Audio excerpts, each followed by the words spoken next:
যুক্তরাষ্ট্র আবারও ইরানে হামলা চালানোর পরিকল্পনা করতেছে। এটির বিশেষ অনেকগুলো কারণও আছে। তো আমি বিগত ভিডিওগুলোতে বলেছিলাম এরা আসলে পুরোপুরিভাবেই বেইমান। এরা কখনোই কথা দিয়ে কথা রাখে না এবং কথার বরখেলাপ করে। তো এদের সাথে কোনো ধরনের চুক্তিতে যাওয়া যাবে না, এদের সাথে ডু অর ডাইয়ে খেলতে হবে। তবে ইরানের সাথে যুক্তরাষ্ট্র এবং ইসরায়েলের 12 দিনের চলমান যুদ্ধে ইরান দাবি করতেছে ইরানের আহ, জয় হয়েছে বা সেখানে তারা জয়লাভ করেছে। তো এই কথার উপর ভিত্তি করে ট্রাম্প নতুন ভাবে একটি বিবৃতি প্রকাশ করেন এবং সেখানে বলা হয় যে ইরানের উপর তারা আবারও হামলা চালাবে।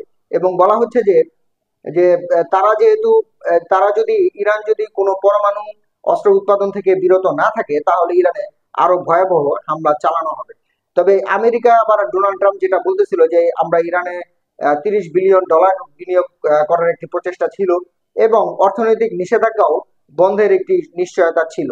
তো সেটার আহ, না করে, সেটার তোয়াক্কা না করে ইরান যখন এই ঘোষণা দেয় যে তারা এই যুদ্ধে জয়লাভ করেছে এবং তারা পরমাণু অস্ত্র উৎপাদনে আবারও কাজ করবে, তবে সে তারই ধারাবাহিকতা এবং তারই প্রেক্ষিতে ডোনাল্ড ট্রাম্প চাচ্ছে ইরানের ওপর আবারও হামলা চালাতে। এখন আমার কথা হচ্ছে যে এগুলো হচ্ছে সামান্য ইস্যু মাত্র। আমেরিকার প্রত্যেকটি প্রেসিডেন্ট যারা নাকি বিগত সময় ছিল এবং বর্তমান সময়ে আছে এবং সামনের সময় আসবে, তারা প্রত্যেকেই কিন্তু জায়ানিস্ট। তারা প্রত্যেকেই ছদ্মবেশী ইহুদি। যার ফলে হবে কি ইরানকে তারা কোনোভাবেই কিন্তু ছাড়বে না। এই যুদ্ধবিরতি চুক্তিটা ইসরায়েল কিংবা আমেরিকার একটি চাল মাত্র, মানে এখানে দাবার চাল দেওয়া হয়েছে যাতে করে ইরানের সাথে সুসম্পর্ক গঠন করে আবারও ইরানকে কোনোভাবে গোয়েন্দা সংস্থার মাধ্যমে যাতে ইরানকে ধ্বংস করা যায়।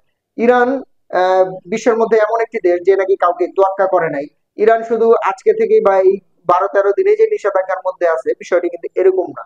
ইরান কিন্তু বিগত 40 থেকে 60 বছর যাবৎ পৃথিবী থেকে, অর্থাৎ ইউরোপ আমেরিকা থেকে কিন্তু নিষেধাজ্ঞার মধ্য দিয়ে আছে। তাদের দেশে কোনো পর্যটক গেলেও তাদেরকে কোনো গুরুত্ব আরোপ করা হয় না এবং ইউরোপ এবং আমেরিকাতে নিষেধাজ্ঞা দেওয়া হয়। তার প্রেক্ষিতে আবার অর্থনৈতিক ক্ষেত্রে ইরানকে কোনো ধরনের সহায়তা কিংবা সাহায্য কিন্তু প্রেরণ করা হয় না।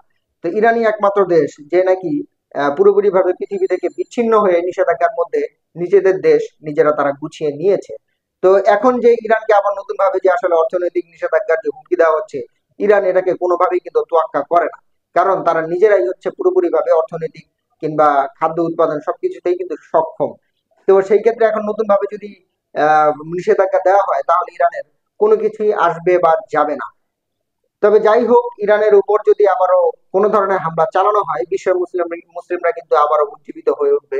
আমরা চাইবো না যে এই যুদ্ধ আবারও সংগঠিত হোক। এটা দুই দেশের মধ্যেই সমঝোতার মাধ্যমে এবং দুই দেশের সার্বভৌমত্ব রক্ষা করেই যাতে তাদের চুক্তি বজায় থাকে, এটাই আমাদের প্রয়াস।